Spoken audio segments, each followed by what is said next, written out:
कुछ देर तक मैं गुजरती मालगाड़ी के डिब्बे गिनता रहा। लाइन पार के प्लेटफॉर्म को फ्रेम दर फ्रेम दिखाती गाड़ी एक चौड़ी सी लंबाई की रिक्तता छोड़कर चली गई, जिसमें फीका सा उजाला था, बदलती हुई भीड़ थी, तरह तरह की आवाज़ें और थोड़ा थोड़ा करके लेट होती ट्रेन का खींचता हुआ इंतज़ार था। ऐसे ही मझोले से स्टेशन वाले एक शहर में रहता हूँ। वोल्टेज स्टेबलाइज़र बनाने वाली एक कंपनी में 4 आने की हिस्सेदारी है। पिछले शहरों में जहाँ बिजली 150 से लेकर 400 वोल्ट तक बरखाती है, कीमती यंत्रों के साथ साथ हमारा स्टेबलाइज़र भी जल्दी उड़ जाता है और वहाँ हमारे उत्पाद की खपत बहुत अच्छी है।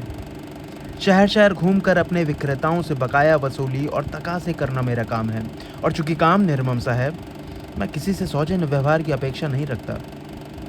आज भी मुझे स्टेशन तक विदा करने कोई नहीं आया था। यात्रीगण कृपया ध्यान दें, 2381 अपूर्व एक्सप्रेस अपने निश्चित समय से 150 मिनट विलंब से आने की सूचना है। इस बार लाउडस्पीकर लंबी देरी की घोषणा करता है। प्लेटफॉर्म की भीड़ छीनी होने लगी है।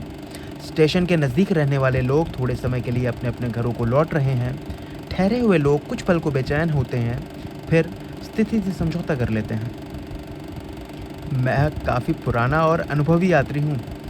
इंतज़ार के अकुतहाट भरे क्षणों को आसानी से गुजारने का हुनर मालूम है मुझे। फालतू की पत्रिकाओं पर पैसे ज़ाया नहीं करता।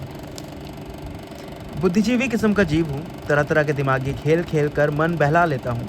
मसलन अगल बगल की हरकतों को पढ़ना, गुजरते डिब्बे गिनना, उन पर छपी इबारतों के अर्थ निकालना, या खुद से ही शर्त बंधना कि मेरे 10 गिनने तक ट्रेन ज़रूर आ जाएगी, फिर बेईमानी से 9 पर जाकर रुक जाना। ऐसे कई खेल हैं मेरे पास। लाउडस्पीकर की घोषणा के बाद शर्तों का खेल बेईमानी हो गया है। डिब्बे गिनने के लिए कोई दूसरी ट्रेन भी नहीं आ जा रही है।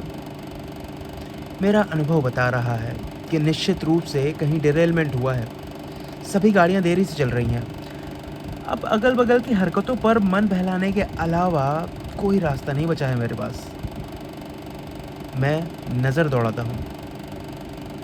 मैं प्लेटफॉर्म के लगभग बीच में था। सामने में रेलवे लाइन थी। दाहिने हाथ पर पूड़ी पकौड़ी के ठेले के निकट 2 बलिष्ठ से नेता चनेचूर सी बहस की शुरुआत में थे।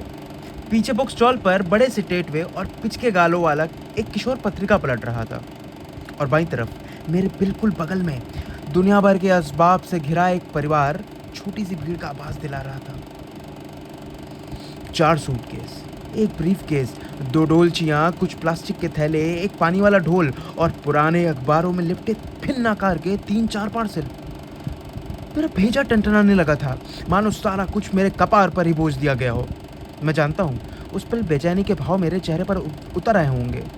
इतना सारा सामान देखकर मेरा रक्तचाप वैसे ही बढ़ जाता है, और ऊपर से निकलते तेजी के साथ हाथ से निकलते 9-10 साल के 2 छोकरे थे, जो तरह तरह की खुराफात में बेखौफ जुटे हुए थे। दोहरे बदन, विशालकाय सीने और मोटे चश्मे वाले औरत थी, जिसके चेहरे पर दशक भर पुराने लावण्य की छाया भर शेष थी। वो उसकी नाक पर तैलीय रुआब चमक रहा था। और बुझा बुझा सा छोटी दाढ़ी वाला वो आदमी, हालांकि उसके चेहरे में ऐसा कुछ भी नहीं था जो मेरी याददाश्त पर अपनी छाप छोड़ सके, सिवाय मुझसे टकराती उसकी आंखों के। उसमें अजीब सी परेशानी झलझला रही थी। मेरी नजरें एक बार की थम गई। मैंने गौर से देखा। उसकी आंखें मेरे लिए नए खेल की संभावनाएं जगा रही थी।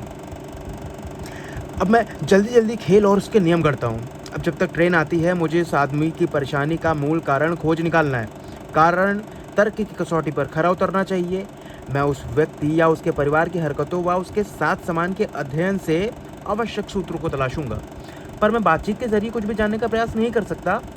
ये फाउल माना जाएगा। एक अंतिम बात यह कि मुझे कुल 3 दाव मिलेंगे।